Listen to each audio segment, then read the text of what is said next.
Oh. mm. I'm sorry, y'all. I'm over here just eating. Just the eating. Mm. My bad. Good morning. Y'all know me, I'm snacking it up. As always, snacking it up. What am I eating on today? So I decided to go old school. And I was looking for Tom's vinegar and salt. Because if you know, old school, Tom's has not salt and vinegar, but vinegar and salt. And it be real bit. It got that vinegar that hit you right here. Make you go like that. Ooh. So, but I ended up going with the Wise salt and vinegar. And the reason that I go with the old school salt and vinegars because they have more vinegar in them than the new school stuff. Like, some of the Ruffles and the Lay's and even Pringles has salt and vinegar now. They don't have enough salt and vinegar. They don't have enough vinegar that hits you like that. That makes you go like that. So, let me say good morning to everybody and make a few announcements. Good morning. Button Jessica, hey my love. Good morning, Watermelon Sugar. Good morning, E Starkey. And let me say a big good morning to Quintessential. Quintessential, say hello to the people in the chat. Let me see if you have donned a new dress today. I'm sure you'll love the color of the new gown that you have on in the chat. Hey, B.R. Burns.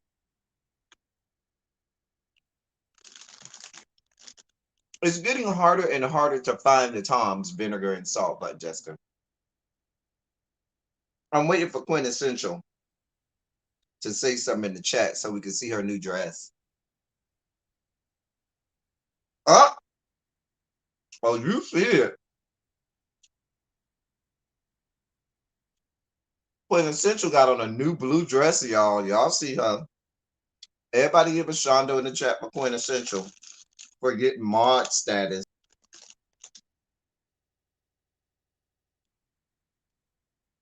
Everybody give a shout out to Quintessential. Yay for Quintessential for getting mod status. I'm gonna have to add you to the mod chat. We got a whole chat for just the mod. Mod squad, don't play around. Anyway, I figured for all of the reasons you would like that blue Quintessential. I figured you would love the blue.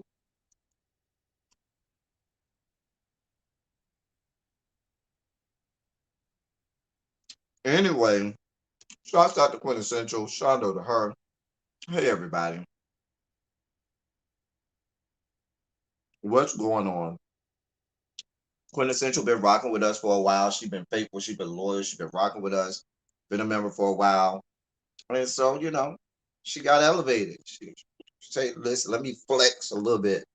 Now y'all might want to act right because she could time you out and block you. Y'all know how I am. Hey, little baby, the Mars Squad is coming through. Look at all this blue up here. These blue dresses up in here. Um, Let me say, I don't. Y'all know I don't question my mods. Like my mods, they know me. They know what I put up with. They know if you get blocked by a mod, I can't help you. Ain't nothing I can do for you. Hey, Tamika, y'all, we're gonna talk some politics today. Let me just be honest up front. At some point, there's a story that's coming up that's going to make me lose my entire mind. I'm gonna have a whole epic meltdown, lose my mind. I'm gonna have to really maintain my sugar levels. So when that time comes, what's up, Jason? When that time comes, I got some Starburst gummy sours because I love all things gummy, and I found these right. So, but I like the flavors of these tropical. I found them the other day. I bought them and I ate a whole bag in like 5 minutes. It was ridiculous. But look at the flavors, y'all. They have peachy. Wait, move that over a little bit so y'all can see that. Peachy paradise, citrus surf, and kiwi lagoon, and it tastes so heavenly. This is to help me later on regulate my sugar levels because I'm gonna have a whole meltdown. I already know.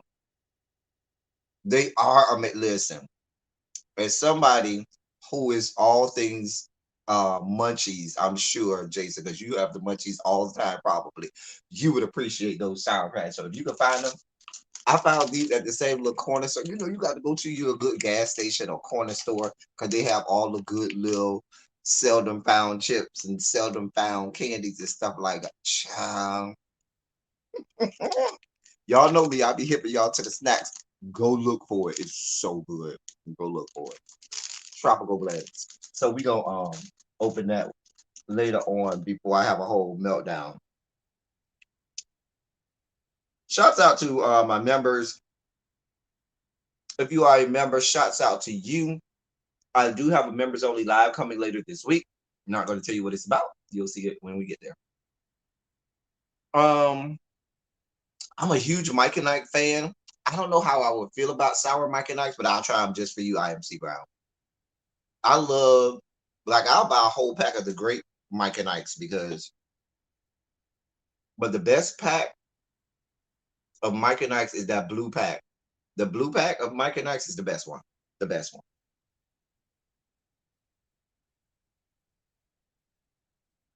Oh, you ways past that, Jason? That's for amateurs. Oh, okay. Oh, you found the red velvet chips ahoy? Listen, those red velvet chips ahoy are so good, and the fact that they're chewy and not, crunchy. They're chew. Oh, go get you some. I think I got like 2 or 3 cookies left in the pack, and I don't want to eat them all. I'm saving them for like a review or something I have to do. So I'm gonna save those anyway. Yes, red velvet chips ahoy. They are everything. Um, the yellow square box ones are the business. I think I've had those one, but I have to see.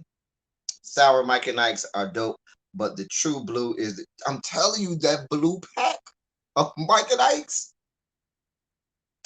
ain't nothing to play around with. Y'all done got me talking about these good snacks, and y'all know I am about my snacks. Oh dear God. Anyway, but yes, congratulations, Quintessential. I saw you went for a snack run. You channeled my inner fat boy. And you went for a snack run yesterday. I'm glad you found the Chips Ahoy. I keep giving y'all new things to try, new things to find, and y'all keep giving me new things to try, new things to find. You know, hit me up if you want to send me something that maybe I don't get where I am and have me try it on camera doing a review or something. I'll do it. I'll give you a shout out and everything. We do that. Hit me up in the DMs, something like that. Your Snickers whore. You know what? I found this new I put it on, it was on, I did it on the live or it was on a review where it was the Reese's, but it has like the peanut butter, the chocolate, nougat, and a pretzel inside. It was so good. It was so good. Anyway, let me get up off that because we got some things to discuss. We got things to discuss. I've been drinking Sprite for the last 3 days, and yeah, I need to stop. Mm, mm. Soon, seeing as how I need to stop. Let me get this water.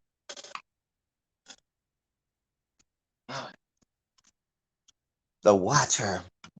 Publix had a sale on watermelon, and I've been eating watermelon for the last couple of days. That they've been having, a sale on the watermelon because they sell about a pound. So now I got to drink some water and just regulate everything's all right.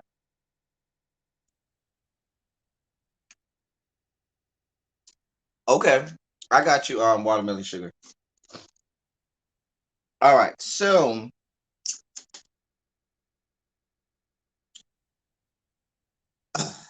let's get down to it. Let's try not to have whole meltdowns today. Okay, doing the best I can, trying not to go down this road, trying not to have whole sugar spikes. So I'm starting off good. You see, I'm drinking my water. For those people in the bushes, hello to you in the bushes. If you watch it from the bushes, from the clouds, hey y'all, let's talk some politics. Let's get edified. Let's get informed. Welcome to the politics of it all. The fact that I'm just saying that 13 plus minutes in is a damn mess. Anyway, welcome to the politics of it all.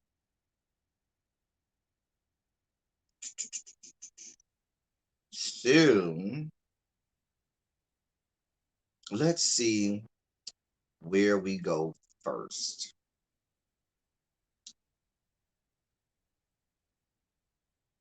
All right, we're gonna start with a little light. Hey, Mr. Pisces. Oh, I see you drop down because you knew if you didn't drop down that I was gonna divorce you. I'm just joking. I'm sorry. God, you get so mad so quick.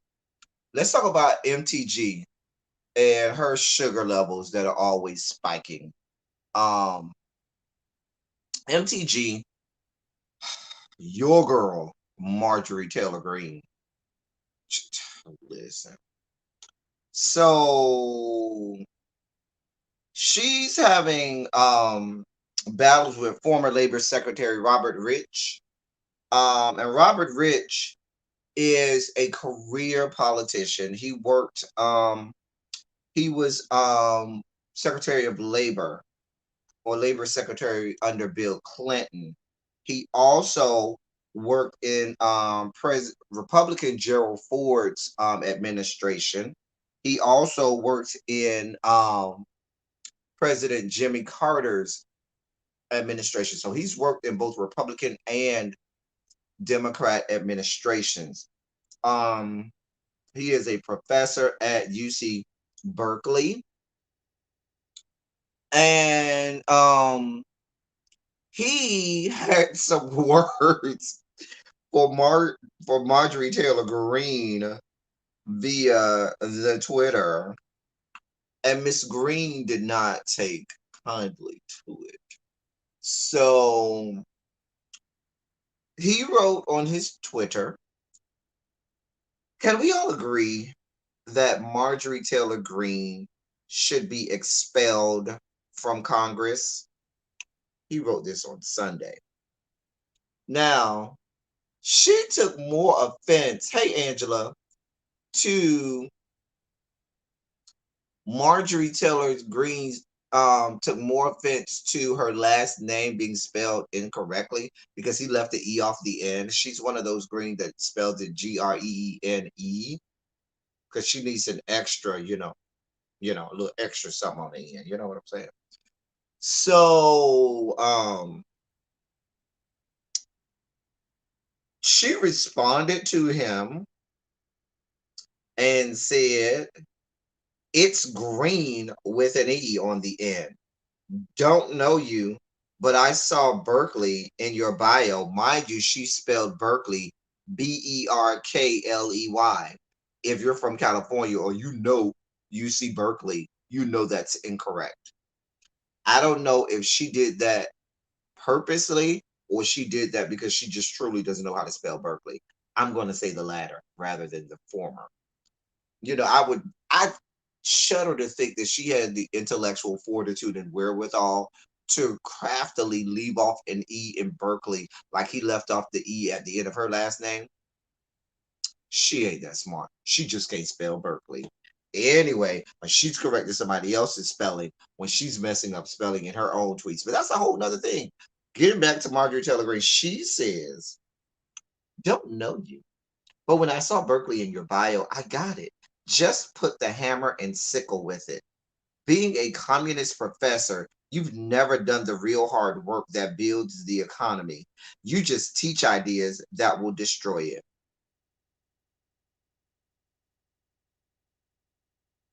See, Marjorie Taylor Greene, the read does not work if you haven't done your homework on the person.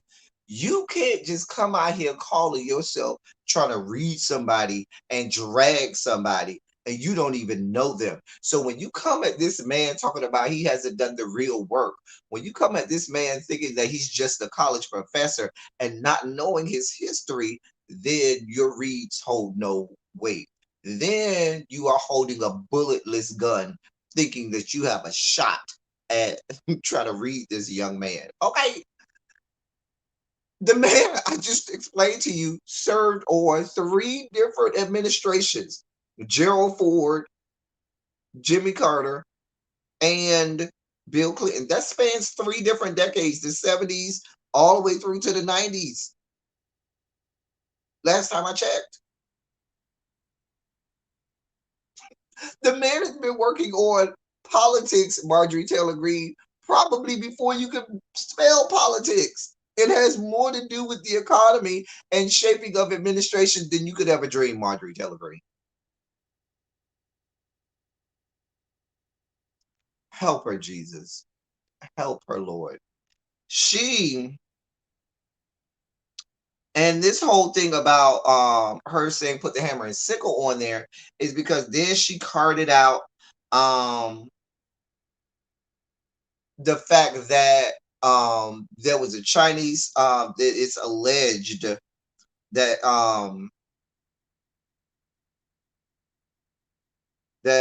Chinese Americans were giving money to UC Berkeley, and they're saying that there is it points back and has traces back to the Chinese government giving money to UC Berkeley, and because that whole thing um she now is calling him a communist because he works for UC Berkeley, and she's alleging that most of the money that UC Berkeley gets donated to them comes from China because there are a lot of people of Chinese descent that went to that school that get back to that school, but now she's tracing that all the way back to China.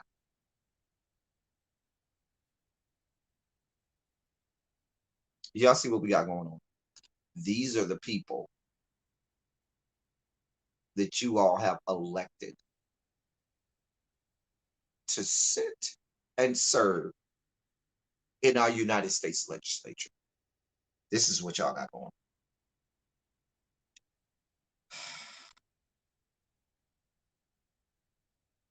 Mind you,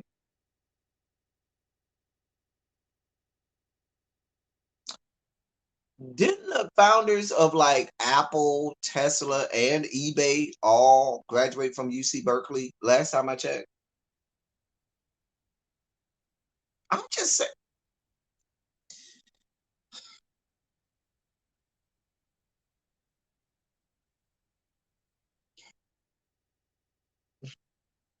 Marjorie Taylor Greene. I'm just saying, it just she just be farting out anything and thinking it's just go. Oh God.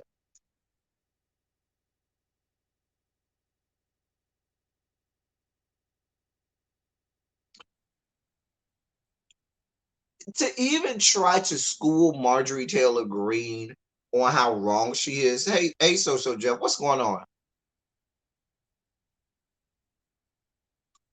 It's just, and so now you're gonna have people that align themselves with the Marjorie Taylor Greenes of the world. You know, QAnon, the Proud Boys, KKK. You name all of the white supremacist groups around the across the fruited plains that align themselves with them are going to take what she just said as if it's gospel, as if she's all knowing. They're going to think that she's right in saying that Robert Rich has nothing to do with American politics and is just, spewing out stuff as this college professor that doesn't know anything.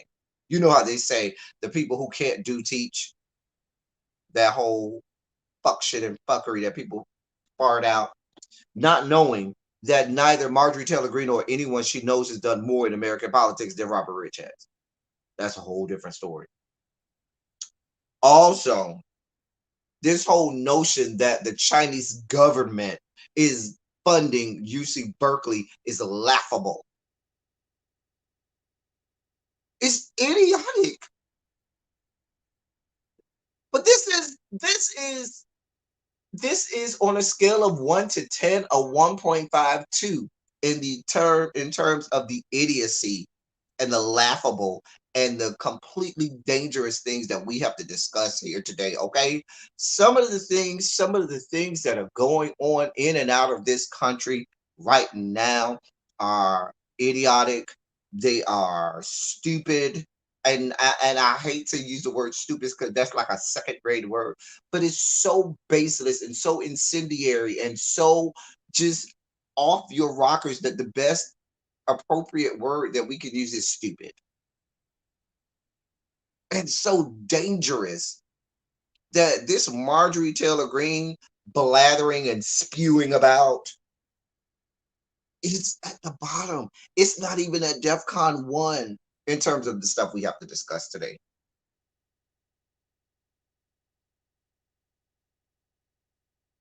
A mess.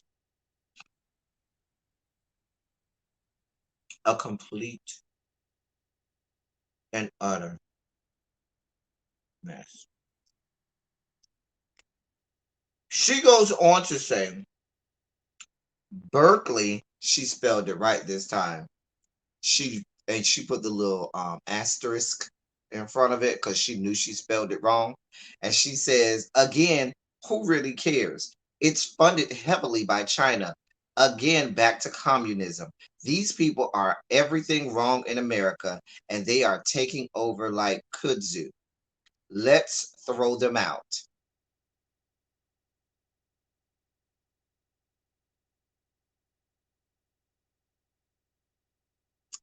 Those are the words, exact words of a sitting U.S.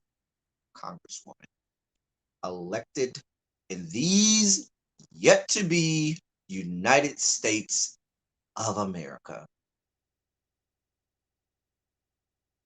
It's sickening. It's disgusting. It is everything wrong with America. She is the poster child for why we as a country have fallen off of that giant hill that they think that we're on, where the rest of the world is looking up at us. Oh no, they're looking down at us, and she's the poster child for why the rest of the free world is looking at us like we've lost our goddamn minds. We'll get there in a second. Let me move off the laughable, the idiotic. What to next? What to next? That's y'all girl, Marjorie Taylor Greene, who's a whole ass fascist out here. That's a whole nother story. Jason, let's talk about your great state of Arizona and what's going on in Maricopa County.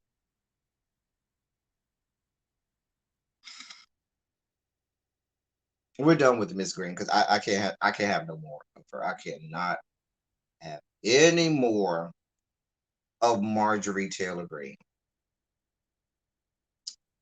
So,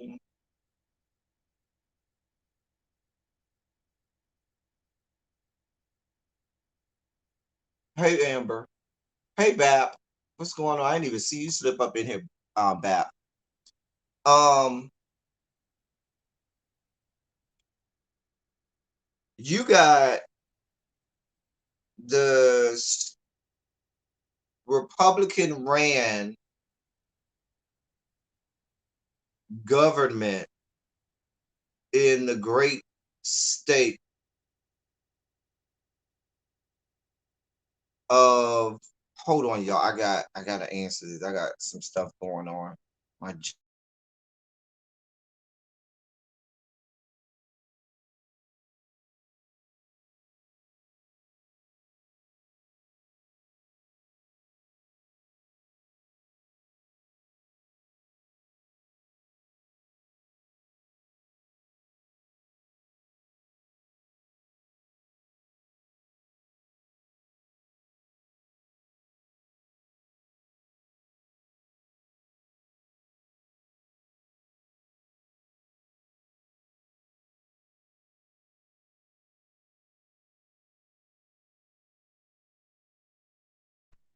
All right, I'm back. Sorry about that, y'all. At my job, feverishly texting me, really being them feverishly texting me. Everybody was texting me as if I'm not here, as if I'm not doing this live. This is what happens when you're a one-man army and a one-man team. You gotta do everything on your own. This is things that happen, but I'm still here for y'all. Arizona is not the only ones that are losing their goddamn minds about the goddamn election because black people went out and voted, and now white people all over these yet to be United States of America cannot deal with the fact that they lost, that the person that they wanted there to continue to parade their white supremacy all over North America and all over the globe lost the election. So hold on, I feel a sugar level. Come on, hold on. Let me at least have one of these to get this started to regulate the sugar level. Hey, MBN. Hmm. All right. I felt it happening. So you got Republican led state legislature over there in Arizona. These rat bastards could not deal with the fact that Trump lost because there's no way in Arizona a Democrat would win the presidential election in Arizona. Oh no, we couldn't have any of that. So they pulled this thing where they are recounting the votes that have already been counted, recounted, and recounted a third time, and certified by the state board of election, the state department, and all of the people, Republican, mind you, who certified these things. Okay, but no. And we had a whole live about that about a month or so ago, where we talked about all of the things going on. The fact that this independent third party came from Florida, and the CEO of that country of that company stated that the election was rigged and the election was stolen, and it was his job to go out and figure out how the election was stolen and prove that it was stolen all across the country. No, that's not peach rings, Amber. You got to rewind the red ball. I had a whole 5 minutes about what those are. Um, and so white people looked at Arizona and said, "Oh, well, if we can do it, if they can do it, we can do it." So they use that as the example. And so now a judge last week awarded a group the chance to review mail-in ballots in a large Georgia county that includes Atlanta, Fulton County, which I believe is the largest county in terms of population in Georgia. Officials and then also in Michigan, officials in a rural Michigan county have expressed interest in a review of their voting machines. A similar debate has been caused has caused sharp divisions in a New Hampshire town, and and in a whole lot of other areas around the country, around this good country of ours. These white people have turned and looked at Arizona, and Arizona said, "Hey, tag you're it, tag you're it. We starting our recount. Tag you're it. It's your turn. Your turn. You recount because everybody can do a recount now. Everybody can have elections. The elections go through seamlessly, and then because the people who I didn't want didn't get in, now all of a sudden there's a problem. And what's so baffling is the problem is in all of these states who are questioning the election processes, the authenticity of the election, and they're the ones who carry these elections out. That's the lunacy of it all. These Republicans are out here losing their minds, thinking that some type of way there was some subversive groups, conspiracy theorists are saying that found a way to steal election in Republican ran states where you and your people, the same people questioning, these things, are the ones that put all of the rules in place. You're the ones that counted the elections. You're the ones who stated the rules that there were for counting the elections. You're the one that ordered the recounts and were there when they counted the recounts.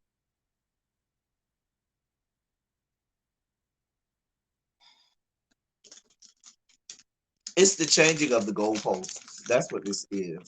Yep, Jason, we had a whole thing about Sharpie Gate.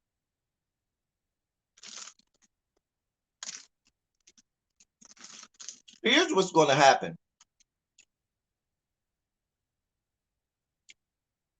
The people on the ground, not the Democrats and progressive in Washington, D.C., because those people can't breathe and wipe their ass at the same time, apparently. We'll get to those people in a second. But the progressives, the Dems, black people across the country, people of color across the country, we see what these people are doing with voter suppression bills and laws. And what we're going to do is do what we do every time. That's the goalpost you want us to meet. We will meet that. We will exceed it. We're going to do what we got to do to get people elected. It may not happen in 2022. Maybe we'll have to, use that as the testing ground and then go after the 2024. But when they lose again with all of these new rules that they put in place, then they're going to be crying foul again. Oh, but this happened. Wait a minute. Y'all put these rules in place. We follow the rules. And now you're telling us something went wrong. These are your rules. Yours.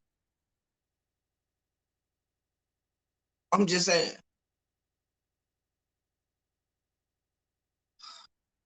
What baffles the mind, little baby, is the fact that they're only questioning the presidential election vote. They're not questioning the votes of all of those Republican politicians who won in said states. So magically, there's only false votes for president.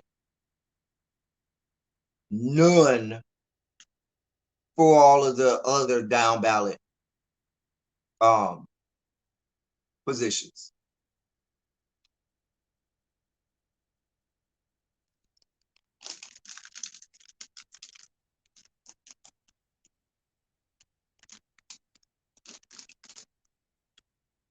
Make it make sense, y'all. I'm already regulating my sugar levels leading up to our story at the end. I'm saving that one for the end because I don't want to have a whole meltdown and just the whole show just goes to hell if I do that story too early because I'm gonna have a whole meltdown. All right, Quintessential, we'll be here.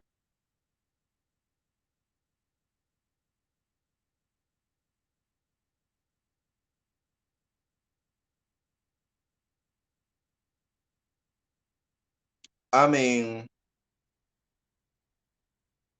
it is, Jeff, and then they're going to be questioning all of these voter suppression laws are going to they're going to put all of these things in place, and people are still going to go out and vote in droves. People are still going to be angry and go out and vote more and follow all of the stupid little rules. And when they lose again, then they're going to come up with more and say, "Oh well, we're getting to the point where they're going to want to say, and some states already have this in place. Damn, you voted. We know what's right for this state. We know what's right for the country as the delegates. So we don't care. We're not going to give you people the right to vote anymore. We're just going to decide how this goes. We're not going to have a democratic republic anymore. I'm just saying. I'm just saying. But I just wanted to let you all know that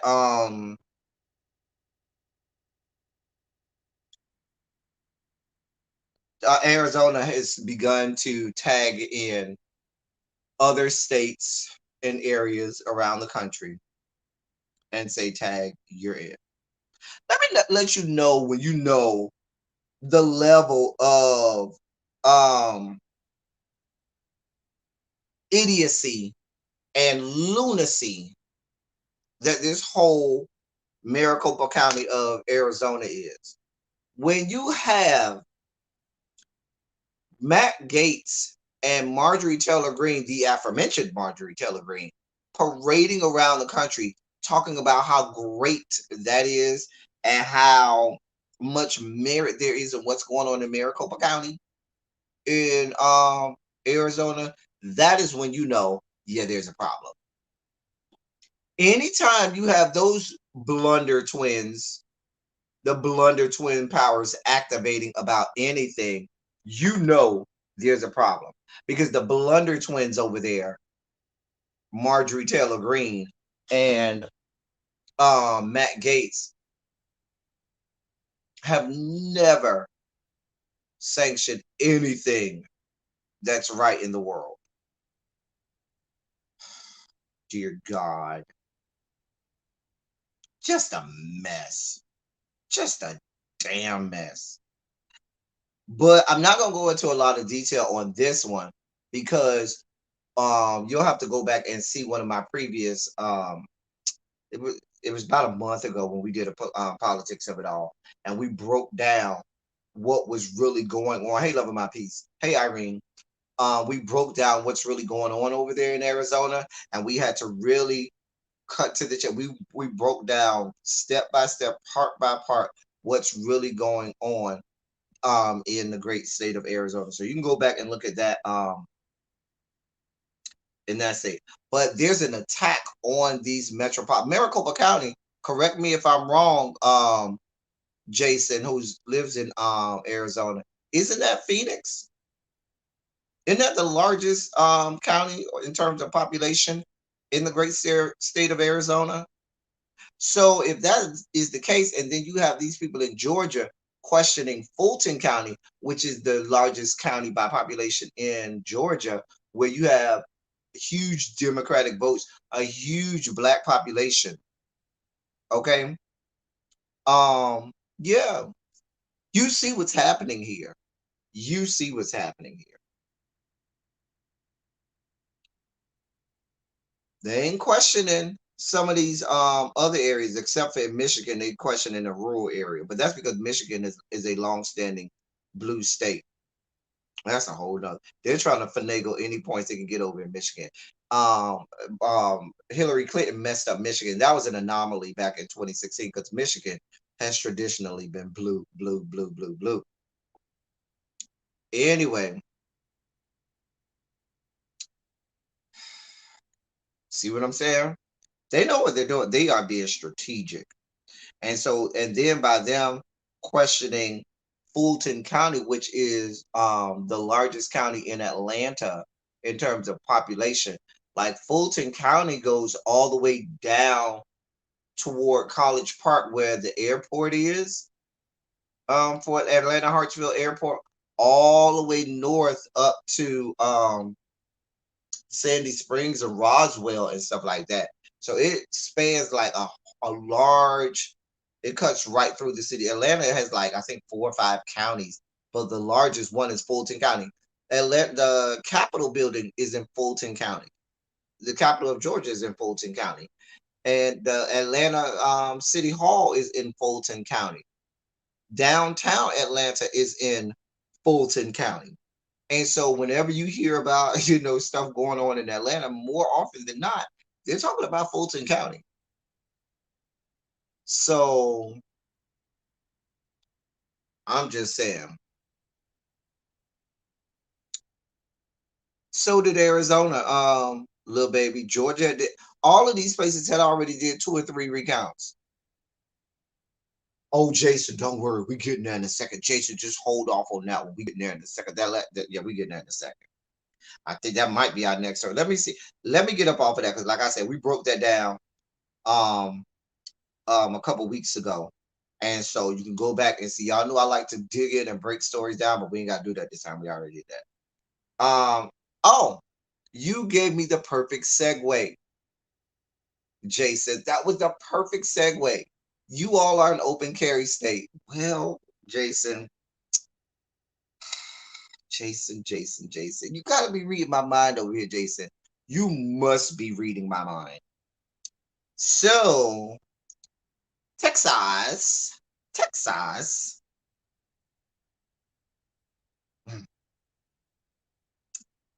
There is a bill, a law on the desk of Governor Greg Abbott. Not to be, wait, isn't Gregory Abbott the guy who sang "You Lift My Mind"? Girl, I wanna shake it down. I can give you all the loving you need. Loving you need. Isn't that Gregory Abbott? Didn't he sing? Isn't the black guy named Gregory Abbott too who's saying that? I think so. It's something Abbott. I don't know. Anyway, this one ain't black, and he don't sing that song. This one is white, rolls around in a wheelchair, and is governor of the great state of Texas. Okay. No, that wasn't Freddie Jackson. I know that's not Freddie Jackson that's saying that. I think it's Gregory Abbott. I know it's something Abbott. You in my mind, girl, I wanna shake it down. I can give you all the loving you need. Loving you need. I forgot who it is. I think it's Gregory Abbott. Somebody will correct me. Somebody will look it up and tell me. I'm just sure it is. Anyway, Greg Abbott. Thank you, Bap. It was Gregory Abbott. Y'all know I know my music now. Some things I did. Music is one of those things I did. Anyway, Greg Abbott, not to be confused with Gregory Abbott, who had a great song. Thank you, Bap. Um, he's poised to sign this bill into law. Okay. What will this bill do in the great state of Texas? Turn it over into the wild, wild west again, like it was back in the 1800s? I'm just going to read the first sentence of this and I'm going to just let y'all let that linger in the air. Texas is poised to remove one of its last gun restrictions after lawmakers approved allowing people to carry handguns without a license and the background check and training that will go with it. Let me read that again.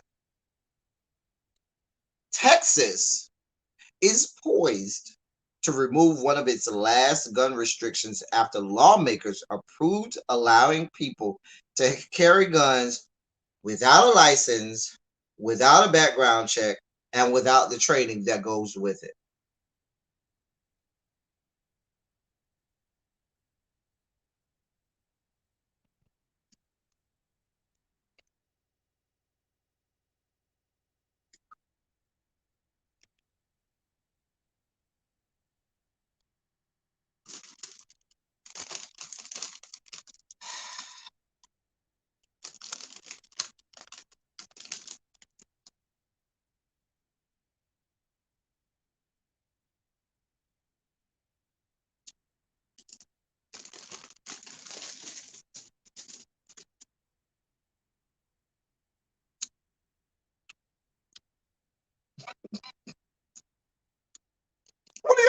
do with that?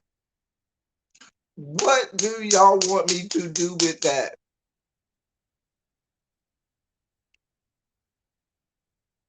Now, y'all opening it up. The good thing I like about Texas is just as much as the white people down in Texas is nuck if you buck, the black people in Texas is nuck if you buck as well. Remember Juneteenth, which we'll be celebrating in about a month, well, about 3 weeks, is started in Texas. It was the black folks in Texas that said, hey, boo, we ain't slaves no more. Fuck you, whores, and fuck your lives. We ain't here for the slavery no more. Do y'all not remember? Wasn't it last summer where? No, it wasn't last summer. I think it was in 2019. It was either last summer or 2019 when they was having those protests in Dallas, and those black people came in Dallas with their own assault rifles and started gunning down the police. Do y'all remember that? Did y'all forget that? In Dallas?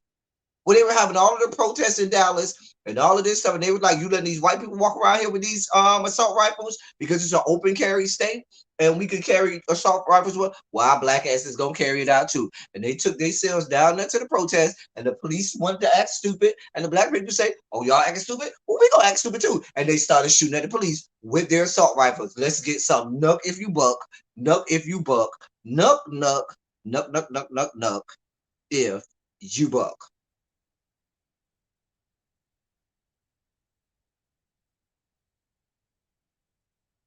What do you mean the shooting part will be legal back? Remember, Texas has, I don't think it's called state law, I think it's called the castle law in Texas, where basically you could blow somebody off the earth, definitely if they on your property, but also if you're not home and you feel like somebody is threatening you or somebody makes you feel some kind of way, you could blow somebody off the earth and face no penalties.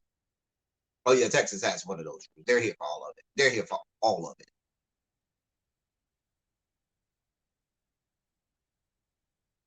All of it. Hey Regina, what's going on, boo? Listen, Texas has basically said it is everything you want. We doing whatever we want. Y'all can't stop us. Now, Texas is not the only state. There are at least a dozen other states that have already passed legislation that has said that you don't need no permits. You don't need to go through no background check. You don't need to go through no training. Baby, you got money, we have a gun for you. You got money, well, you could get a gun. You don't need no license. You don't need no background check. You don't need no training. Listen. I said this to y'all last year.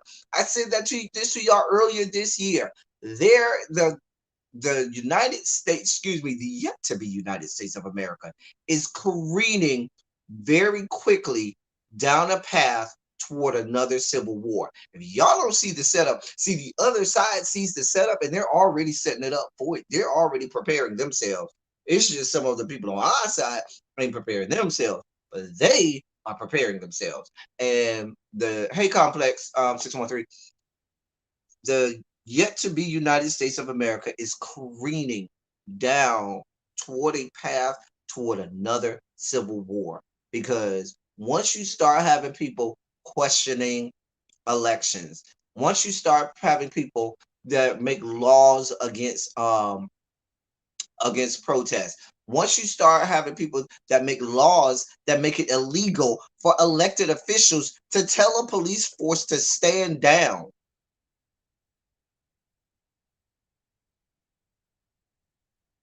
there's a problem.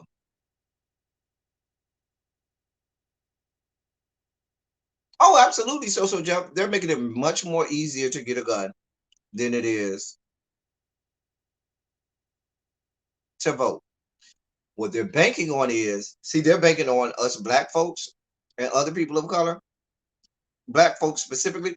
They're banking on us being, and I hate to put it this way, like some of our ancestors who outnumbered them and who had access to things, but chose to stand down and not go down that road with them. But nowadays, we ain't like that in black people. We're not gonna stand down. We ain't just gonna sit idly by and let you do anything and say everything. Oh, you make it illegal for us to get these guns? Well, we'll get our guns. You coming over here? See, black people now are more of the notion of Malcolm X. We Martin Luther King, like they was in civil rights, but we nonviolent. Just no, we more Malcolm X. Baby, you shoot me, you come over here, I'm shooting you first. Soon as you come around the corner, I'm shooting you first. I don't know. I ain't know what it was. Listen, I'm shooting first and asking questions later. That is where we are as people. Because we're not doing this. We are not going to just lay down our lives. Mm-mm, mm-mm. Because what has been proven over and over again is one thing, and even Martin King toward the end of his life started to say, we went through all of this, and he talked about, I've led my people into a burning building. He said that. I've led my people into a burning building. He not really he set them up, but not knowing that I said, okay, let's do it the right way. Let's do all of the things they asked us to do. Let's go down this road. But I sent you down this road and it's a trap. It's a whole trap. The building is burning. We were fighting to get in the building, the whole building burning. And the thing about it is, it makes no sense for us to just lay down and be martyrs for the next generation because America has proven they got smoke for the next generation too. The racists are getting younger. I keep telling you that. Racists are getting younger. They are not getting, it's not like we got to wait for some of these people to die. No, they're getting younger. Matt Gaetz is my age. Let's be clear. Marco Rubio, I think, is like a year older than me. They ain't getting they're not dying off, they're getting younger. Charlottesville was college students. That was a couple of years ago. These people are in their 20s. Generation Z is probably, in some cases, more racist than their fathers and grandfathers. So we ain't got time to be sitting around here waiting for people to die off and say, oh, we're gonna play nice. No, we're not playing nice. You can't play nice with people who don't play nicely. I can't tell you how old Marjorie Taylor Greene is because she looked like she done had every surgery known to man. So I don't know. I don't know. I don't know.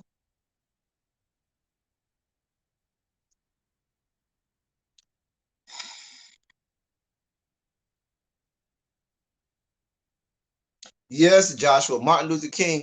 I'm not going to say he became radical, but Martin Luther King woke up and smelled the coffee at the end. Toward the end, once Martin Luther King saw that once President Johnson turned on him and stuff like that, and a lot of black people began to turn on him because they saw that he wanted them to do all of this nonviolent stuff and try to get a way in, and that there was still so much racism and so many things that were going on, and it's the whole thing that I talk about so long ago. Um, they always denigrated the South for being the bastions of racism. And yes, they were, but it was the North that was committing, God knows the number of atrocities on black people, way more heinous than the South could have ever. See, the South was in your face about what they were doing. The South was very open and honest. They did not throw the rock and hide their hand. They threw the rock and held the other rock in their hand and said, "Yeah, I threw that last one with my right hand. Here's the other one coming with the left hand." Whereas the North threw rocks and hit both hands and said, "You need to look down there at the people at the South," not knowing that you ain't pay attention to the fact that they got a whole pocket, two pockets full of rocks ready to throw them at you. That is what was going on. There was no safety anywhere. And so Martin King started seeing some of the things and some of the moves that were being made. And that's where he was like, this is not. And he was not, at the end, Martin was not well received by black people. or by those white people who aligned themselves with him in the beginning. And so he was really ostracized by a lot of people. He was being ostracized by all sides, by the black people, by the white people, by a lot of his allies. He was being ostracized by a lot of people toward the end. His death, and the abrupt assassination of him brought everybody back, together, with him and what he was trying to do. But the last, I would say, about 2 years, 2 to 3 years of his life, definitely the last 2 years, he was not well received, as a person. Wherever he went, he was not well received. And he has writings and papers and stuff talking about that. So, but yeah, Texas, now, this great state of Texas, um, I should tell you, this is the same state now. They're all gung ho. I did my research. Hey, Chef Darling. Texas. Oh, that's my boo right there. That's the Chef Darian. What's going on, Chef? I'm gonna hit you up in back channel, Chef, because I gotta cuss you out anyway. Anyway, you know I love you, Chef. Um, I thought that said darling. That say Darian. I can't even read with my damn glasses. Anyway, what's going on, Chef? So Texas just started allowing its citizens to have handguns in 1995. Assault rifles and long guns were always have always been on the books to be illegal, but they just started allowing handguns in Texas in 1995. See, some of these people that are saying, "Oh, we need our guns, we want our guns, we've always had." No, you ain't always had nothing. Y'all Johnny come latelys just want to be able to blow people off the earth, because you see that the statistics and population statistics are saying that more and more of the minorities are becoming more populous in this country, and white people will be a minority in the near future, and they're getting gearing themselves up and gunning themselves. Mind you, this is the same state of Texas that passed a bill not long ago that was signed by the Texas governor, Greg Abbott, that makes it illegal to do an abortion after 6 weeks. All you get is 6 weeks. It is now illegal in debt. Listen, Texas is inching toward doing away with Roe v. Wade. And so Texas is they've already passed a bill in the great state of Texas that states that if you're past 6 weeks, 1 day, 1 hour past 6 weeks, you cannot have an abortion. There have been a lot of women who didn't find out until after 6 weeks.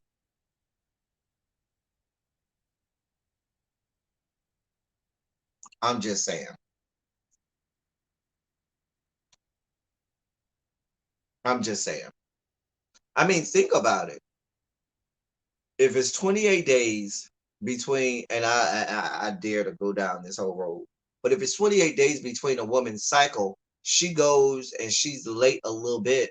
She, sometimes it might be a 2 week period in between, because maybe she might be thinking maybe it's late a little bit. I mean, a little bit late, depending on what that woman might be going through. Some women's cycles might come a little later than norm and stuff like that. And so 6 weeks is not a lot of time. I'm just saying. I'm just saying. I'm just saying. But that is the great state of Texas. Now, let me give you some of the specifics of this bill, okay? The bill would allow anyone 21 or older to carry a handgun as long as they don't have violent crimes or some other legal prohibition in their background. Y'all know what that means. Y'all know who that's geared toward. What that means is your black ass who got arrested for shoplifting um, back in the day, I can deem that as grounds for me not to give you one, because we don't want y'all black asses. Now, little Tom over here, who got convicted of whole types of atrocities as a teenager and as a young adult can get all he want. But you black and brown people will find reasons. It's the setup. Um, but here's the problem. Here's how they set up their own problem. There's no way to weed these people out if there's no more background checks.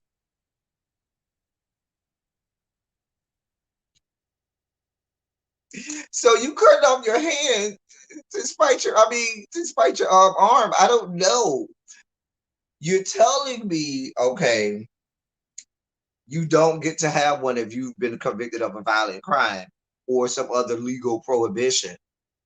But if there are no background checks anymore, how will you know? Ain't no more background checks.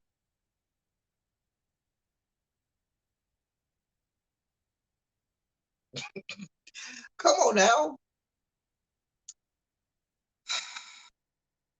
The bill, though, will not prevent businesses from banning guns on their property. And federal background checks for some gun purchases would still remain in place. I wonder which ones. Texas has no restrictions on private gun sales. So, yeah.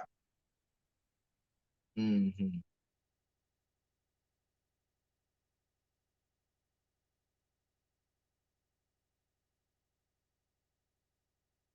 Yep. This is what we got going on in the great state of Texas. I told y'all back a few months ago, get the hell out of Texas. I told y'all, get the hell out of Texas a few months ago, but nobody wants to listen to me. I'm just telling y'all, get the hell out of Texas. Get the hell out. Yep. So that is Texas. What's next on our agenda? I'm I was so excited about my last story. I'm not at the last story yet. Oh yeah, chef, you so late. I had a whole, I think 3 hour live one time about the voter. We went through whole. I put out a whole website where you can search state by state and see what your respective state has going on. You can look at every state in the country and see all of the voter suppression laws that they have there, which ones have been passed, which ones have been put on the floor, which ones didn't pass. You gotta catch up. Go look at some of my old the politics of it all because we really put out some good information though, Chef. Really good politics information. We do put out here. We don't just be spewing on the surface. We really get down deep into politics. Um,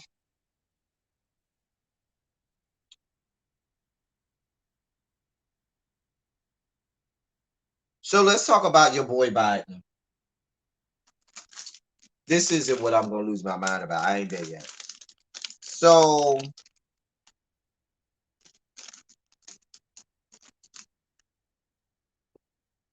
I told y'all from the beginning when Joe Biden was first elected, I told y'all we would be watching the Democrats and the Biden administration way more closely than we would the previous administration because we put them there.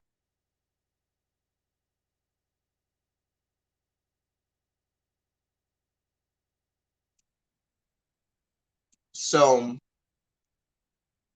Joe Biden, Joseph R. Biden, has pretty much said no to student loan forgiveness or trying to fix the problem with student debt. Mind you, I think we're already at 2 trillion with a T R, $2 trillion in student loan debt that is ballooning. I mean, it's a problem that will exceed the housing crisis that we had years ago. And I ain't giving Kamala nothing. I already told y'all, Kamala, you just shut up and sit down. Because the last time you opened your mouth, you said some idiotic stuff, and I don't want to hear you no more. I'm gonna give her some time to cool off before I have to go in on her again. But Joe Biden, and I'm gonna give y'all the Cliff Notes version of this. I might have to dedicate a whole um show to this to really break it down for y'all. I could, but I want to save my attention to what we got coming up in a little bit.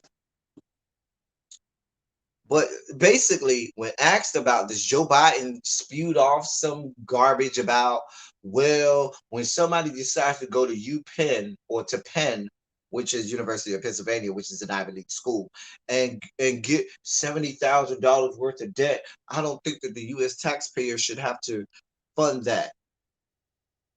And my thought about that is that's the wrong sentiment to have, because so few students in the whole collection of students that went to school went to UPenn that you're using an Ivy League school as your example as of why we should not be doing that is idiotic, Joe Biden. Less than 1% of 1% of the students that have ever gone to school have gone to University of Pennsylvania or an Ivy League school. So when you're talking about making um decisions like this, you got to look at the whole of it. How many, and let's be clear, even when you look at these Ivy League schools, most of the students at Ivy League schools come from households where their parents can afford it. Let's be clear. That's a part of the whole thing. The legacy clauses, these people that come from well to do households and families that got a lot of money, that give a lot of money. And that's why these schools are aligned with all of these different things, because they have alumnus and that can give money back to these schools, that can um finance the resources that the school needs to look attractive to scholars and educators and professors and things like that. So the whole premise of a lot of these Ivy League schools is based on being associated with families that come from money because they can donate back to the school. And that's how they go up in notoriety and prestige and all of that stuff. And that's why you have these legacy clauses and so forth. But my point is, most people don't go to those schools. And most of the people who need student loan debt forgiveness and didn't go to Ivy League. I'm not saying none did, but most people go to state schools or a private school within their state, and maybe they try to get a scholarship or something in sports, or a scholarship in track or band or something, cheerleading scholarship or something. But even in those cases, with a lot of the private schools, it only pays for a percentage because private schools are so expensive. And even state run schools at this point are so expensive. You're talking about people who end up with 35, $40,000 on average in debt. 5 years into that, the interest on that debt alone is more than the principal.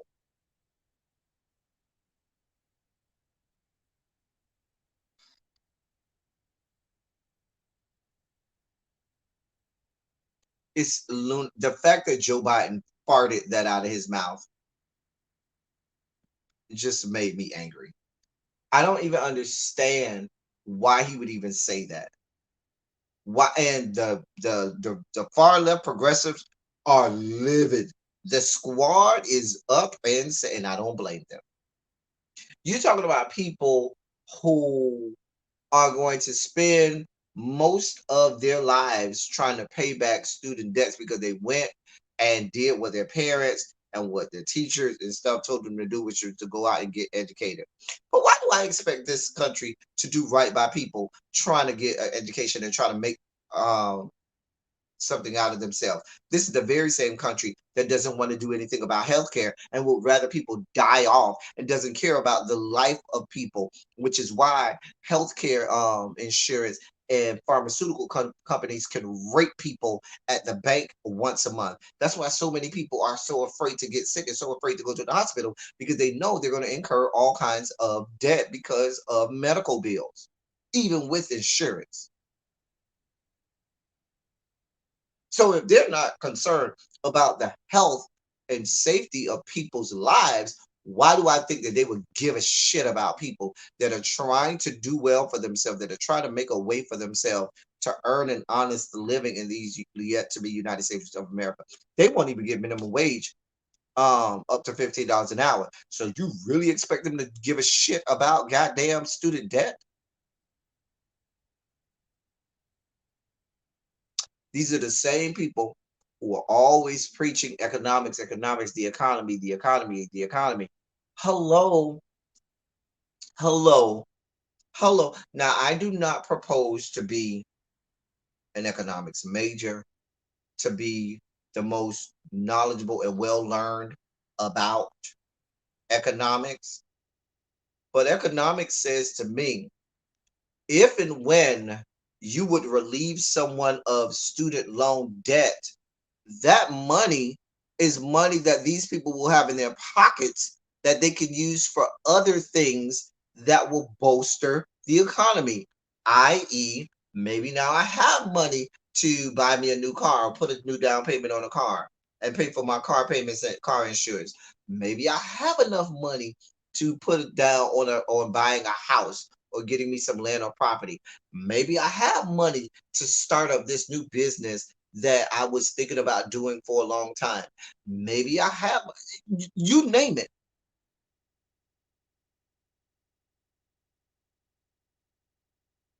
But Joe Biden, I said this when he came in. I said it.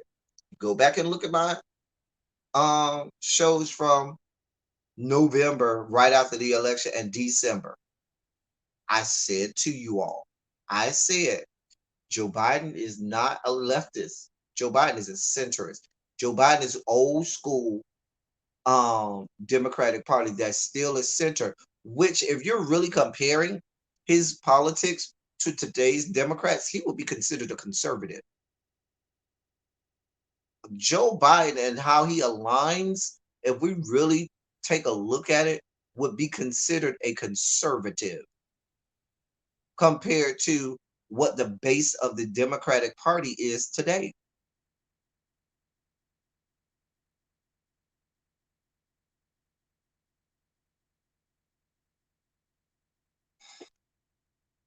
I'm not, I don't,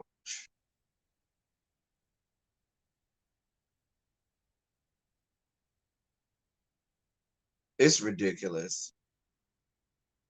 It's ridiculous. He is way more conservative. And so that doesn't align itself with the base of the Democratic Party.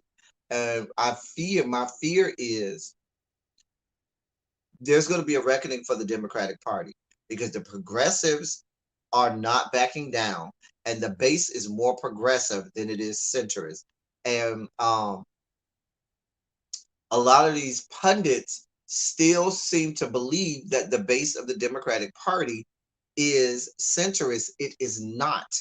Even the base of the Democratic Party amongst Black people, that old guard is not the base of the Democratic caucus anymore. The base of the Democratic caucus is younger. And those younger Democrats, especially specifically Black Democrats, are more progressive. They're not the centrists. Like what's your boy from South Carolina? I can't think of his name. Clyburn and them. And so when you have Joe Biden coming out here making these statements like this, it's dangerous. And you alienate your base. And you're gonna make people angry and you're gonna turn people off from the Democratic Party. And you don't need that coming up, which is why I said if they don't get anything done in this calendar year, when the clock strikes January 1st, 2022, you better be damn skippy. Ain't shit getting done because that's an election year. It's midterm elections, and there's not a goddamn thing that's about to happen. The Joe Mansions of the world, the Sanimas of the world, and anybody that's a Democrat that's in fear of losing their seat is not going to vote for anything that's even remotely outlandish or way too progressive. You ain't gonna get a goddamn thing through.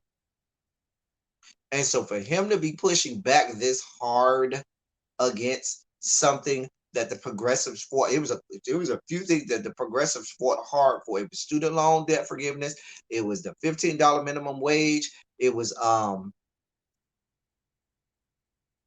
uh, I have to go back to it because my mind just went blank. But it was a couple things that the progressive said, nope, we're unyielding on this. You're gonna have to give us this. And he said, yes, I'll give you that. And now he's backpedaling and pussy popping off of that. Backpedaling and pussy popping off of it. Police reform. Thank you, Bap. Mind you, today is the 1 year anniversary of the death of George Floyd. Where are we with that, Joe Biden? You quickly signed this anti-Asian bill. That shit just push through real fast because the Asians are more palatable. They're not as dark. I can deal with them. Oh God, but you dark people, you have way too much melanin. I can't deal with you. You look aggressive, and every time we look at you, we're in fear for our lives, and you're going to question, and we fear you. They have no fear of the Asians. They don't fear the Asian population, which is why they were so quick to sign an anti-hate crime bill for the Asians, but they don't want no parts of that for blacks. And whether or not you want to believe in Hispanic and Latinx people, they don't want no parts of that for y'all either, because they're afraid. They're very afraid. They're afraid of us. They have no fear of the Asians, which is why they did that.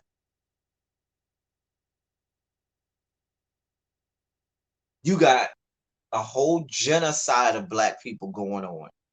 You ain't got now bill that passed through, but y'all farted that out and pushed that through real fast.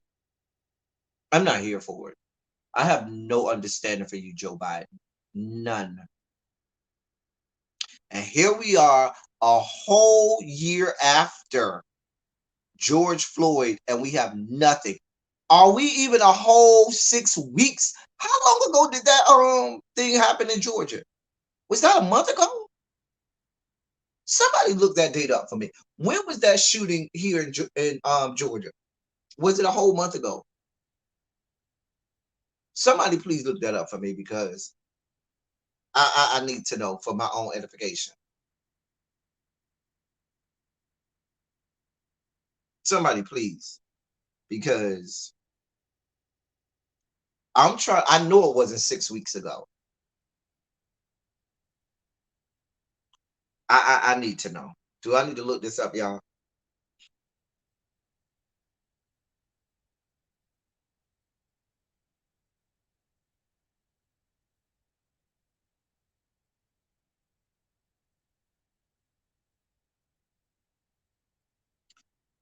Y'all gonna make me look it up, huh?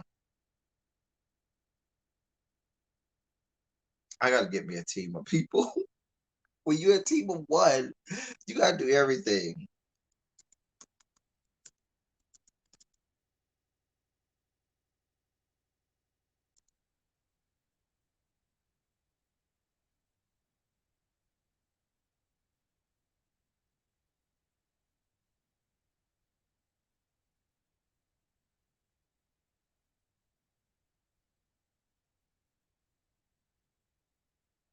Let's see.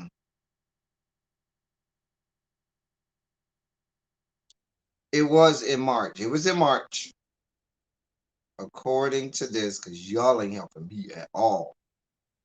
Dear God. March 16th. 2 months. So in 2 months, you got a bill written, negotiated through committee to the House floor, back to the committee, to the Senate floor, voted in both houses, passed bipartisan in both houses, put on the president's desk, and signed into law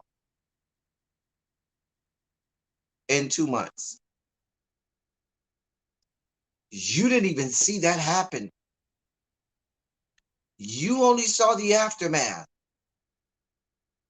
You watched the collective of American society watch video over and over and over like racist porn. People were watching the death of George Floyd like it was some type of racist porn, watching this man's life slip away from him for about 9 minutes. Do you hear me? And they watched this shit over and over and over again. Saw someone's life being taken from them. You know who did it. You know the system that caused it to be done. Nothing on the books about that. Nothing. Nothing. Now, mind you, they passed this law before the wheels of justice have had a chance to go through the court systems and everything with the man. The man is still in jail. The man is still facing trial. He ain't went to trial yet, but they already got a bill passed. So I don't give a shit about Derek Chauvin and all of the police officers involved. You all could have passed the laws before the. Don't sit up here and tell me, well, we have to let the justice system do what it needs to do, because y'all ain't wait for the justice system with this case with the Asians. Y'all didn't wait for the justice system to do its thing. Y'all came right on out. Nope, we getting this passed. So y'all could have did the same thing with black people, but you want no parts of that. You want no parts of it. None.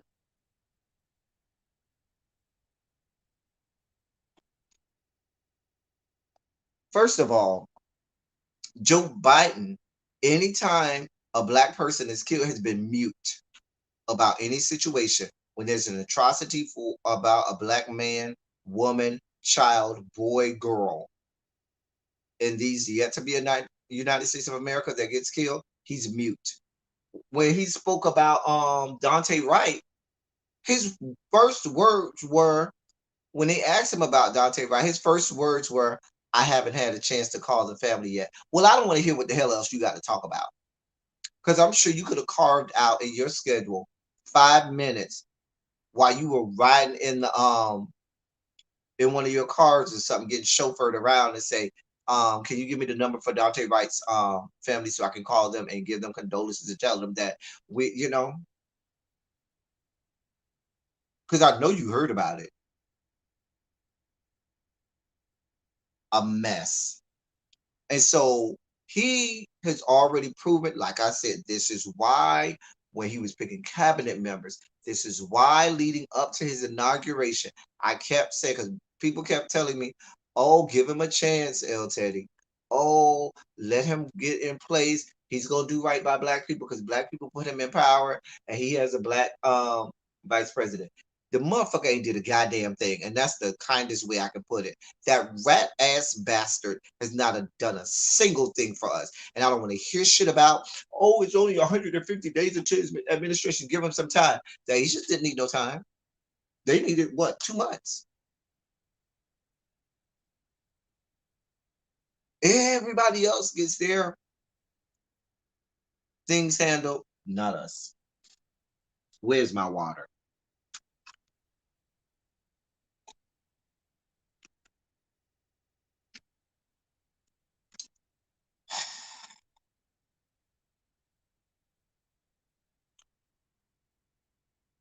Jason, I'm not gonna read. I'm not Jason. Joshua, I'm not going to even read that last comment because there's too many examples of people descended from the Caucasus Mountains that not only don't resist arrest, but also pose actual, real physical threat and harm to the life and safety of white cops, and yet they still make it to the jails alive. I'm not here for it because resisting arrest does not give you the authority to take someone's life. When you sign up for law enforcement, that does not give you the right. You have gone from being average citizen. See, me as average citizen, I can go around saying I'm afraid for my safety and blow you off the earth. You are law enforcement. You don't get to do that. And I'm gonna give you 2 examples that explain why. One, I'm gonna give you example, personal example. I am a teacher, and as a teacher, I don't care how upset a student makes me. I don't care how bad a student is. I don't even care if a student hits me. I am in a profession where I am not allowed to retaliate in violence. That's what I sign up for. A student can slap me clear across the face. Bam. I am not allowed to retaliate in violence. I cannot slap that young man or young lady back. That's what I signed up for. I am not allowed to respond like a normal person would. A normal person, a child slap you, baby, you finna go in and let it happen and slap them back. But you're not a teacher. You're not in my profession. So I don't expect you to behave in the same manner that I behave because that's not the profession you chose. Another example, look at the military. When you go out there in the military uniform, you carry guns, you take oaths, you go out there knowing it could be, and you're in infantry and stuff like that. Oh, it could be my last day today. It could be my last day. And there are missions that military personnel go on knowing I am not allowed to shoot this gun. And I've talked to people and they tell you, no, I can't fire this gun until I'm given orders. I don't care how much in danger I feel that I am. Unless I get the order, I am not allowed to pull this trigger. And that is training. And in the same way, and for the military, it doesn't matter how much in danger they feel they are. It doesn't matter how much they knew what they signed up for. And in the same way with law enforcement, you signed up and you took oaths and you got licensing to be in law enforcement, which says that you cannot come out here acting like a normal person. Because me, normal person is I'm shooting first and asking questions later. But if I'm a police officer, I can't have that mindset because I have gone through training, I have been licensed, and I signed up to know that I am called to go into places that are dangerous. People call the police because they need help in a dangerous situation. Hey, Monk Chip. And if your first notion is, oh, I'm scared, boom, why are you in law enforcement? It would be like me as teacher. If a child slapped me and my first instance is to backhand that child across the room, I don't need to be a teacher. And in the same way, if you are in law enforcement and the sheer size and the sheer skin complexion of someone makes you afraid for your life and safety, and then in that fear for your life and safety, you think that your best bet is to take them out, you don't need to be in law enforcement, period.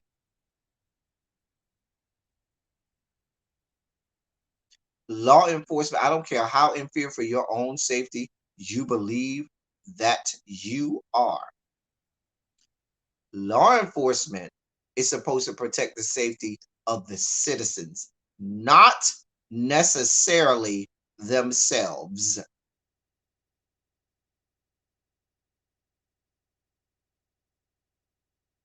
So there's no way that someone resisting arrest gives you the right to take their life. Mm-mm. Nope.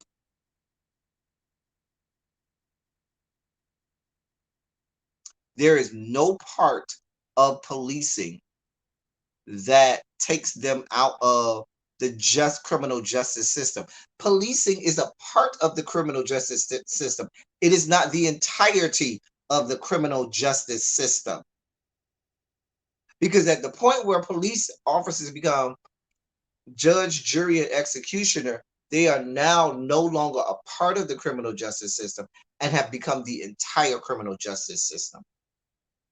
There's no reason for there to be innocent until proven guilty. There's no reason for a judicial system at that point. Regardless as to how heinous you believe a crime is, or how heinous and horrible an act is that someone is committing, it does not give the police the right to take their life. Period. And I don't care what they do.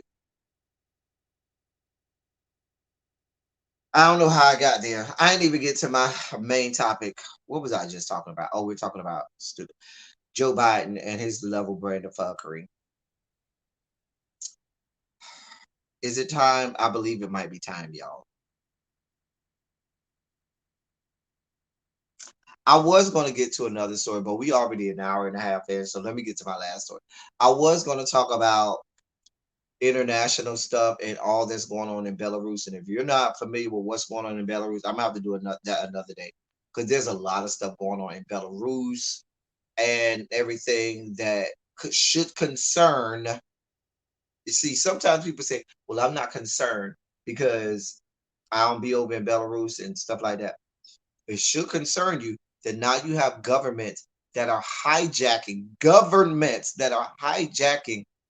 civilian airplanes, forcing them to land and saying, if you don't land, we're going to gun this whole plane down, and forcing them to land. And governments are snatching people off of planes and putting them in prisons.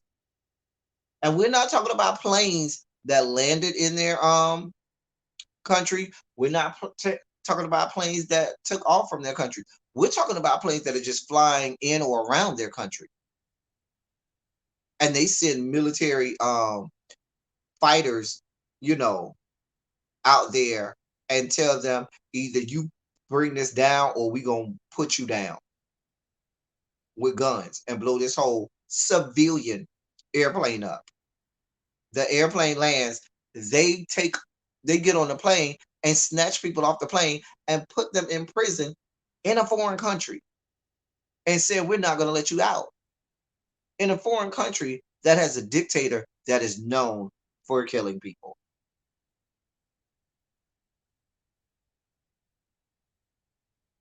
I don't suspect Joe Biden them to do a whole lot about that. But this is the same Joe Biden administration that's saying nothing and throwing a blind eye to what was going on over there in Israel and Palestine. A damn mess. A damn mess. I was supposed to have a segment on that. We'll have to break that down on another day. We ain't got time because it is time for me to get.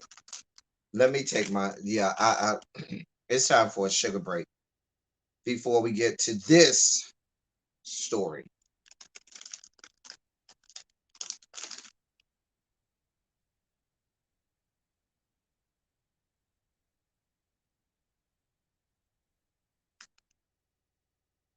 Let me take a break and regulate my sugar before we get here.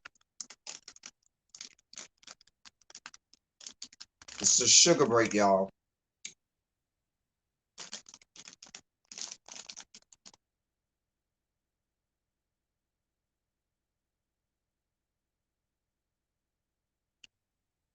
We having a whole sugar break.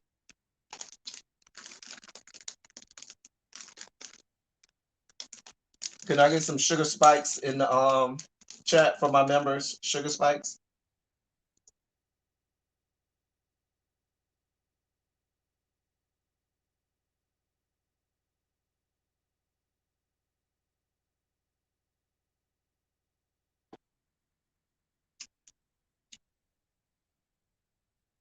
All right. We got to regulate these sugar levels. Dear Lord. So I'm gonna hit up. I'm gonna break down that Belarus thing for y'all. Um, on another live because I want to talk about this next story. That's about to send me into meltdown. Okay.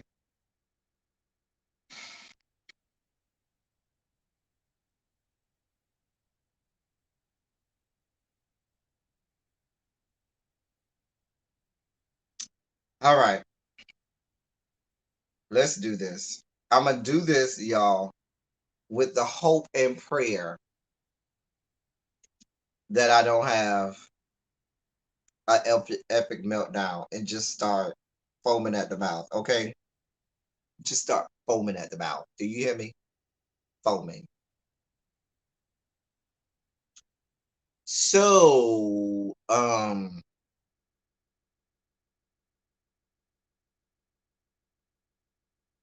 here in the great state of Florida, America's booty hole, butt crack, America's flaring hemorrhoid has signed another bill because we're on a signing spree in Florida. Bill after bill after bill. Because those people are upset. Hey, Miss Trisha.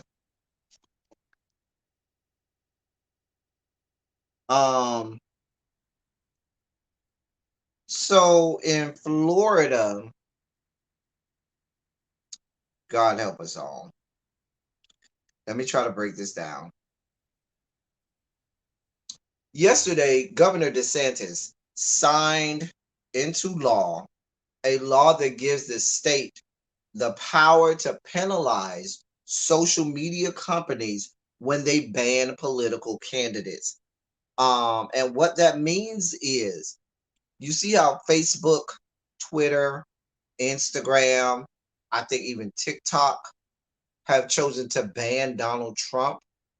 Now, the great state of Florida is the first in these yet to be United States of America that has signed a bill that will make it illegal for social media companies to do that.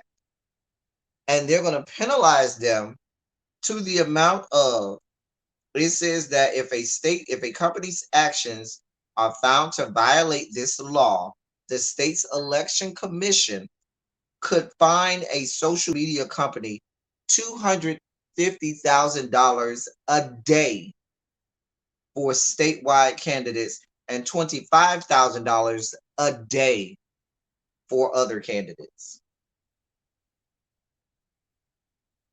So we're talking about YouTube, Facebook, Twitter, um, Snapchat, TikTok, all of the social media platforms. The law says that social media companies may not permanently delete or ban a candidate for office. Suspensions of up to 14 days are allowed, and a service can remove individual posts that violate its terms of service, but they are not allowed to permanently delete or ban any candidate. This is where we're going. It doesn't matter whether they operate in Florida. What matters is that those companies have bandwidth that's used in the great state of Florida.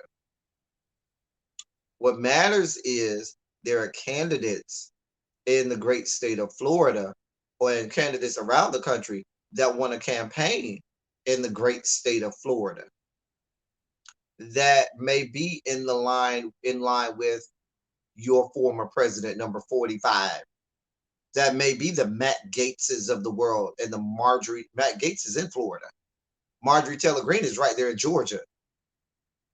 And so, of course, this is going to the courts. But the problem is it's already signed into law in Florida.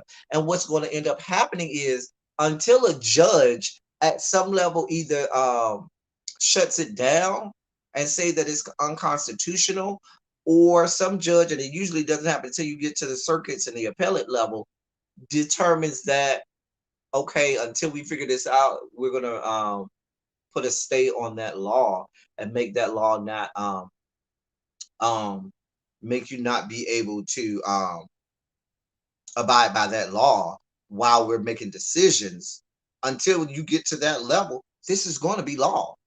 This is going to be the law of the land in Florida until, and they know this, which is why they'll throw anything out there at this point. They're throwing anything they can out there. Every oppressive law that they can put on the books, they are doing. They know some of these things aren't going to stick, but they don't care because if they can tie it up in the judicial system, and here's the see, y'all are missing the whole dangerous part of this. Here's the dangerous part. This is the dangerous part that I kept trying to tell y'all for month after month after month after month. The dangerous part is they're banking on being able to appeal, go higher, appeal it, go higher, appeal it, go higher, appeal it until they can hit the circuits, the federal circuits, because they know Mitch McConnell and Donald Trump lined the federal circuits with judges that are aligned to them, with judges that weren't even qualified to sit on the bench, that were just beholden to them, with people that just had given money to them and said that we'll do whatever you want us to do to just put us there. Because those are lifetime appointments. Lifetime appointments. And Mitch McConnell and Donald Trump has lined the circuits, all of the circuit benches, with people ready to do their bidding. And if you believe that you have any type of hope and traction in the judicial system, you're reaching. Because even if by some chance it makes it through one of the circuits, they can keep appealing until they get to where? The highest court of the land. Look at the highest courts of the land. The Supreme Court of these yet to be United States is 6-3 conservative. Even if you have Chief Justice Roberts align himself with the progressive, which he usually does, you know, he can go either way. He's a swing vote. Even though he's conservative, he'll vote with the progressives. I mean, with the liberal side of the Supreme Court. But even if that was the case, they would still lose 5-4 because right now it's 6-3 conservative on the court. So if these things happen to make it to the Supreme Court, do you really believe that the Supreme Court is going to align itself or do anything to help out the liberal media? You all know what the Republicans feel about social media and the media and how they probably feel at this point now that Donald Trump and all of these people are beginning to be banned from these social media platforms. If they're willing to rewrite American history, look at what they're doing with critical race theory. If they're willing to allow the rewriting of US history, the telling of lies as our history, do you really think they give a shit? They already don't like a lot of these Silicon Valley tech giants. They already don't like them. They don't give a shit. They're not beholden to these people. I keep telling y'all, the other side is over here playing checkers. Hell, they playing Connect Four. The conservatives are over here playing master level chess. Okay, grandmaster level chess. These whores on the other side are over here playing not even checkers. They playing Connect Four. A damn mess.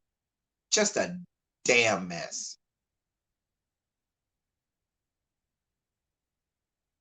But I'm over here seeing like a crazy man because I'm screaming about critical race theory and all of these things because I'm screaming from the rooftops about things. And you got people right now that are saying we're going to have some of the most powerful individuals on the planet that are able to force feed lies out there in the public and to tell false truths, and nothing can be done about it. You cannot silence them. You cannot tell them to go away. Rather, you have to embrace them with open arms. Now you're telling private companies and private entities that they have to go lockstep and key with what you want them to go with. Otherwise, we're going to fine you $250,000 a day. if you need us. See, he's setting up his own bid. You don't see the writings of he's setting up his own bid for the White House. Because even if Cheeto Man runs again, which I doubt, he's not going to pick Mike Pence. You know he ain't picking Mike Pence. You don't think if Cheeto Man runs again, DeSantis isn't trying to be on there? You see how this is going? And even if Cheeto Man does not run, you think DeSantis won't make a run for it? Oh, they love DeSantis in the Trump world now. DeSantis is the raging, flaring hemorrhoid in the booty hole in the anus of America. And there's not enough preparation age to shrink him out.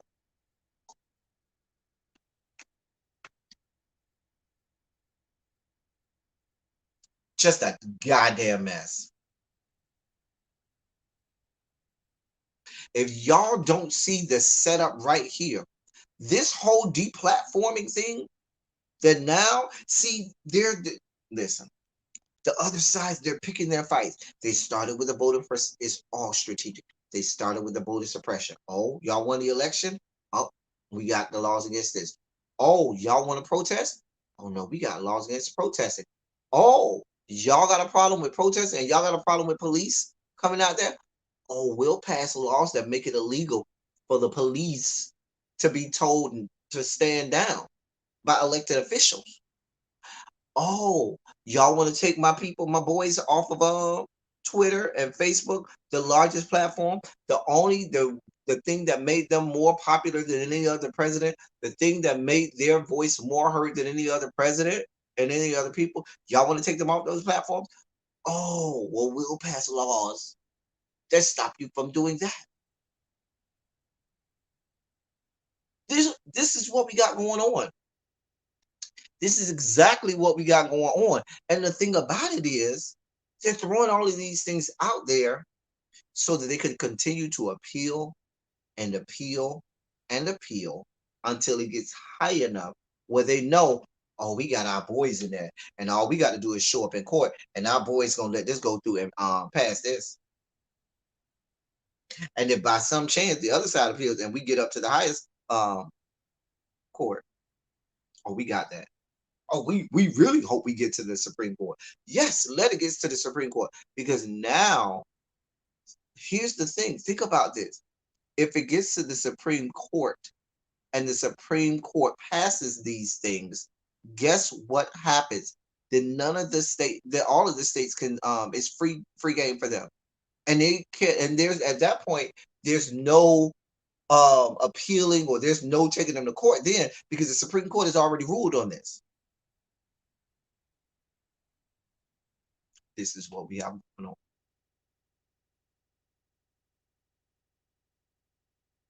This is what we have going on.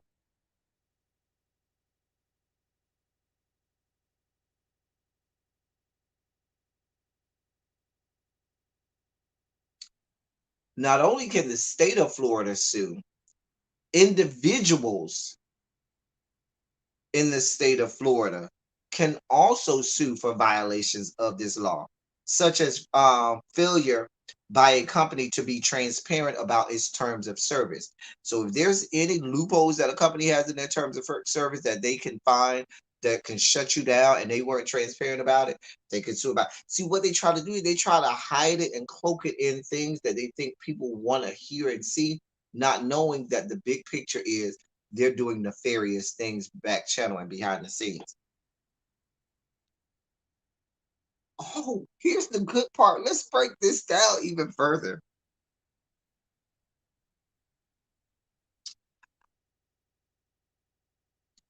Companies are excluded from this law if they operate, quote, a theme park or entertainment complex.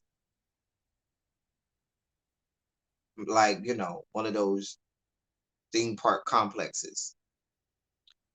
Who owns the One of the biggest theme parks and entertainment complexes in the state of Florida, Disney. Because Governor DeSantis dare not. Remember, we got a whole bunch of theme parks in Florida because Florida's hot all year, so they can stay open all year. Okay. And so now they don't listen, they don't want to fight with Disney. They need all that Disney money, all that tourism money. And they're not going to do anything to stop those theme parks from open. So I'll tell hey, you Disney and Busch Gardens and Universal and all of you people who, as long as you own a theme park or entertainment complex, y'all don't even have to worry about that. Y'all don't got to worry about it. This ain't for y'all. This for the mother people. So the Mark Zuckerbergs of the world and all of the people who own Twitter, because Mark Zuckerberg and Facebook owns Instagram, so that's the same people. But the people who own Twitter and the TikToks and Snapchat, y'all might want to go open y'all entertainment complex in the great state of Florida, so that you can, it, here's how they're gonna cloak this as them thinking about the average citizen. This is what they're saying. Um, that they're saying that um these companies make it where citizens aren't allowed free speech, and that citizens that is thwarting a citizen's First Amendment right, the right to free speech. Okay. And so the pushback from these major companies is they said, quote, by forcing websites to host speech, the bill takes us closer to a state-run internet where the government can cherry pick winners and losers. And so what they're saying is that the states are now going to begin to dictate who and what, because that's what this is leading to. States being able to dictate who they want to be able to have a voice and who they want not to be able to have a voice. Here is the danger. Because if those laws are on the book, when their side is affected, they're gonna put fines and stuff on them. But when the other side is affected, guess what's gonna happen? They ain't gonna say nothing. It's gonna be mum's the word. Y'all go ahead and shut them on down. We ain't got no smoke for you when it's of interest to them. Now, if the left side had won, had not won, excuse me, and they were getting their platform shut down, you wouldn't have now law like this. They're letting DeSantis go out there and see if this sticks. You better believe every other one of those red states is going to be tag your it, tag your it, tag your it. You already know they've already crafted legislation. They're just waiting to put it on the floor. They've already crafted. They're just waiting to roll it on out. They're trying to see, oh, you already signed that, Ron? All right, we next. And Ron gonna say tag your it. They're trying to turn this country into what we see in other parts of the world. They talk so bad about some of these other countries, yet they want to be like some of these other countries. They talked about these dictatorships, like, oh, we hate dictatorship because we're the American, uh, we are democracy here, Democratic Republican, and we, you know, are the city on the hill, and everybody looks up at America. But y'all are secretly trying to be like some of these dictatorships. Y'all want to be like China that censors any and everything that comes across the internet there. Y'all want to be like some of these dictators that get to be able to say who and what wins elections and not let the people have a say. I was watching who was that, Rachel Maddow yesterday, and she was talking about what's going on over there in Samoa. Go look at what's going over there in Samoa, where they had an election. The man lost, and the prime minister said, "Oh hell no!" Nah. The prime minister locked out the chief justice of their what would be judicial branch of Supreme Court, and told him, "No, you ain't coming in here to do no inauguration today. You ain't coming here to swear nobody in today." And they locked him out and locked out the lady who won, and told them, "No, y'all won't take over. That's not happening because we ain't like how the election went." No, not American Samoa, the regular Samoa. It's a whole mess out here. That I was gonna talk about that a little bit when I talked about Belarus and stuff like that, but I'm gonna have to get to that international stuff on another line. I'll probably do that later this week, maybe Thursday or Friday. But um it's a whole mess out here, people. It's a whole mess. Child, you saw it, Tracy. He had on a little wig and his little garment. Baby, he pulled that door and that door ain't open. She was locked out of Parliament. They ended up having to go to a tent that they had made so that the chief justice or whatever his title is could swear in the lady because they had been locked out of Parliament, and the guy who is the prime minister that don't want to give it up told them, well, it didn't happen in Parliament, so that's not official because y'all did it in the tent and not in Parliament, so it ain't official. We ain't giving up shit. A mess, a damn mess, a damn mess. But that's basically what we got going on here. We are so close to that here. Y'all think that sounds far fetched? You know how close we are to that right now. You see what's happening. We got people questioning elections that were the safest in history. How is that any different than what we have going on here? The only difference is, and that's why I said we real close to that. The only difference is that they still allow, and some people said, nah, we got to just allow, the system to do what it do. But if y'all look at the laws that are being put in place now, we're going toward that. We're moving toward that. With this deplatforming thing, we're moving toward what you have going on in dictatorships. It's moving toward authoritarianism, where the government dictates what they want you to do and what they want you to see and what they want to happen. Damn how the people feel. Damn how the people vote.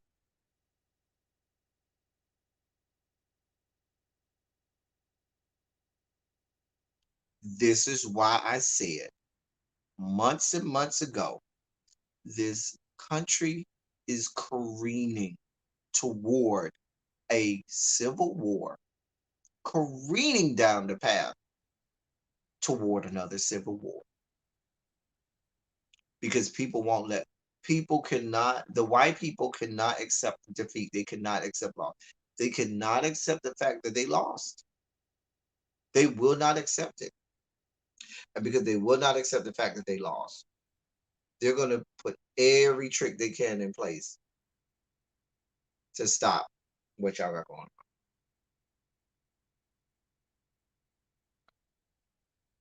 I'm afraid, very afraid.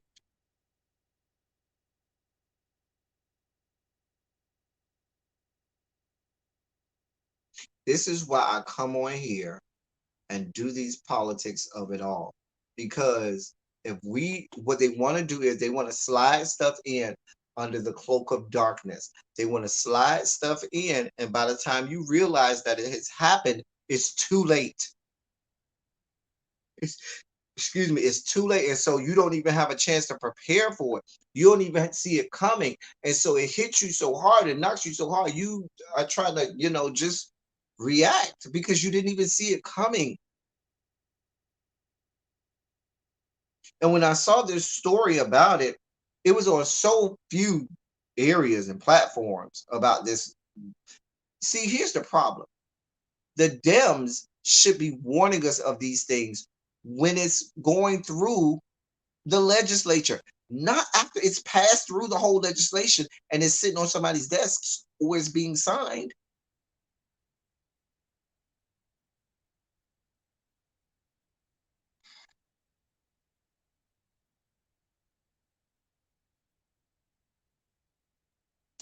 I'm afraid we are careening toward another civil war, and we're going to be trying to figure out, how did this happen? How did all of these things take place? Imagine if you are living in some of these states where, like a North Carolina, where they have now passed laws that say that the government can't even tell police to stand out. You got protests out there going on. The government is just gunning people down because they do that. They do gun protesters down. And you wondering, well, why is the mayor not saying anything? Why is this? Because it's against the law, and you don't even know it. Because in some states, once you have two people that are together, and if y'all two people get loud and they think that that's a threat, or they consider you all together, that could be considered a riot, and now, or a protest that is of riotous levels, and now you can go to jail and be charged with a felony and have all of your voting rights taken from you.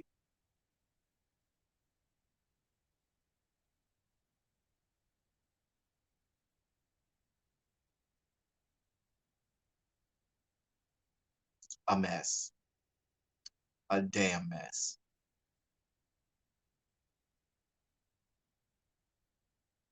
You got people calling the terrorist attack in on January 6th an average day, an average tourist day. Okay. You got people rewriting American history and passing laws to shut down critical race theories so that they can continue to preach that America did nothing bad to black people. So you mean to tell me 2 or 3 years from now, they're not going to also be passing laws that say that you're not allowed to teach, um, that you cannot teach about the terrorist attack on January 6th, because they're going to quickly wipe that out quickly. Hell, I think either yesterday or today, the same aforementioned Governor Greg Abbott is signing the bill that says that teachers in the great state of not Florida, Texas, are not allowed to even mention the words racism in the classroom.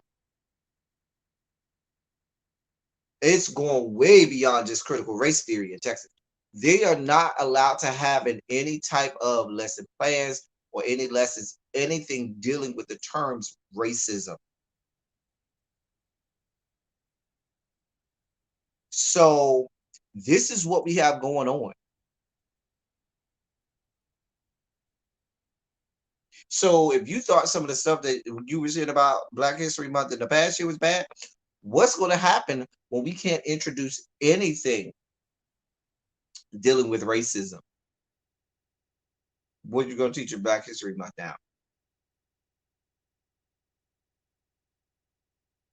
Because to talk about the history of Black people in this country is to address racism. Because you dare to think that these white people are going to learn anything having to do with Black people that did anything, or Black people that were successful. Oh no, they dare not teach you about Black people who were successful. They dare not teach you about Black people who really invented many of the things that white people stole from them. They dare not tell you about the successes and achievements of Black people, because why? That would make their own selves go down. That would make them appear like they are inferior. It's a damn mess. I'm proud of myself, y'all. I didn't have a whole sugar spike moment, but I did want to tell y'all about what's going on.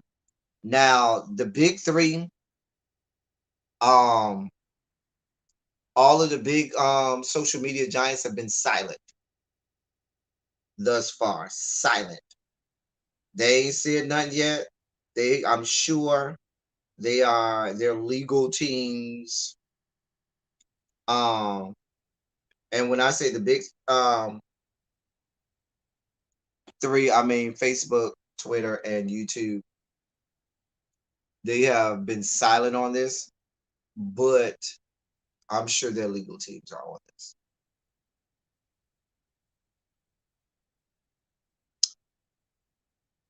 Elections have consequences. And my fear is that the election of 2016 may have had irreparable consequences. See, when you have these people spewing about, talking about how, oh, well, it doesn't matter. I didn't vote. I'm not going to vote, da da da da da.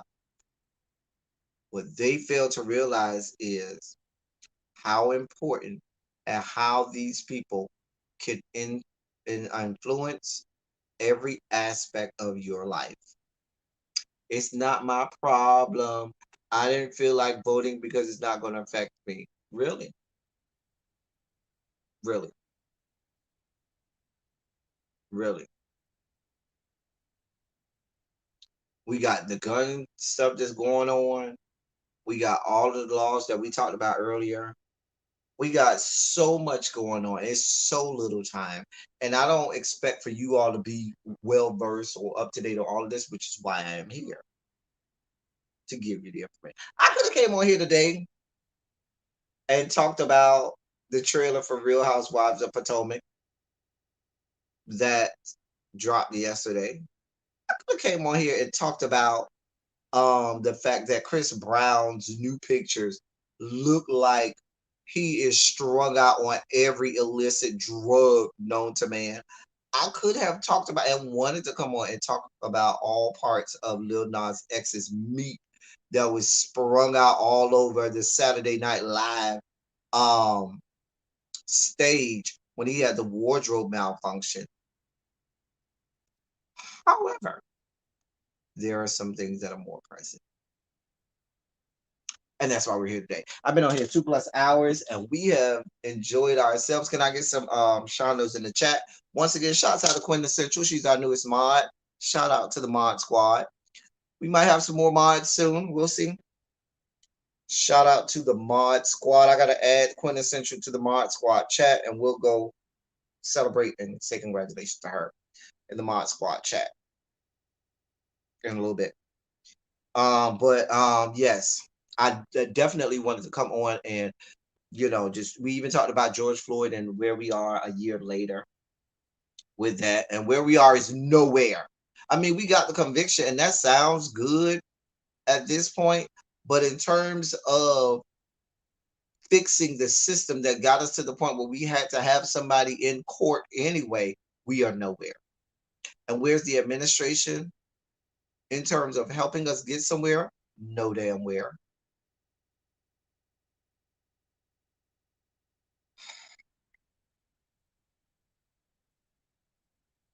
This is serious. But we're not going to stop talking about it. We're not going to stop. We're not going to come off the rooftop and off the mountaintop screaming holy hell about it. Shondo's in the chat. I'm about to get out of here. I thank y'all for listening to me. I hope and I pray that you all learned something today. I hope that you were edified. I hope you leave here feeling empowered. Um, and so forth. I want you all to be knowledgeable and learn. Hopefully, you heard something that fosters you going and doing a little more research on that thing or finding out a little more. Because I don't always want to give you everything. I want to give you a lot, but I don't want to give you everything. And hopefully, there's one thing or one snippet that makes you say, "Nah, I need to go look that up and get more information on that." And you can even teach me something on it because that's why we're here. I definitely try to give you stuff so you aren't caught off guard about these things. Because we need to always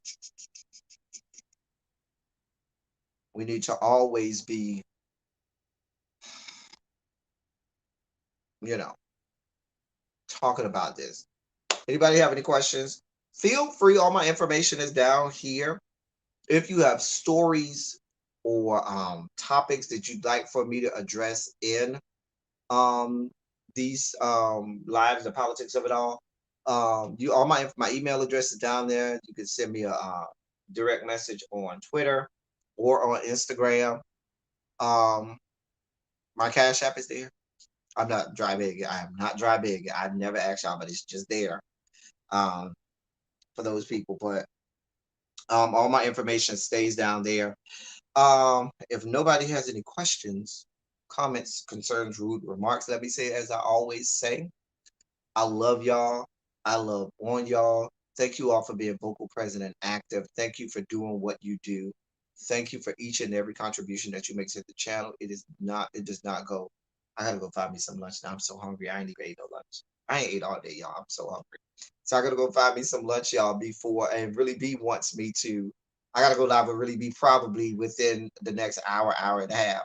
So I gotta go get me some lunch real fast because all I've had is those chips and these snacks all day, and I'm so hungry.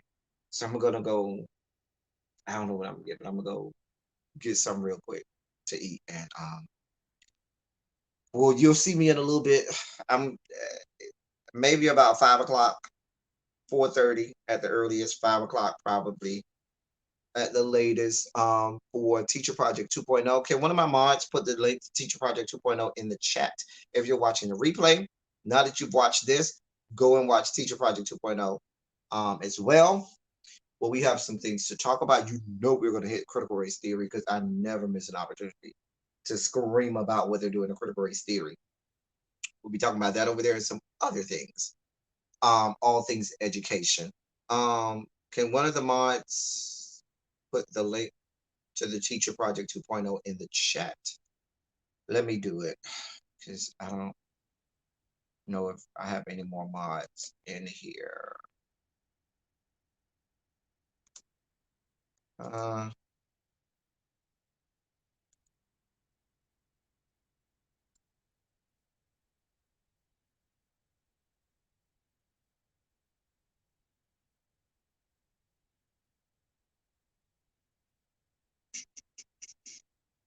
Hold on, y'all. Put the Teacher Project 2.0 in the chat. There we go. There's the link to Teacher Project 2.0. Um, so that you all can have it. Meet us over there. I want to say either 4:30 or 5 o'clock. Look for us around that time. I'll post it on the on my community wall. I'm sure Really B will post it on her community wall and so forth. Thank you all so much for being here. I'm about to go try and find me something to eat. I'm so hungry. Until next time, that's all I got for y'all. Thank y'all for coming. Y'all drive safely. We are out of here.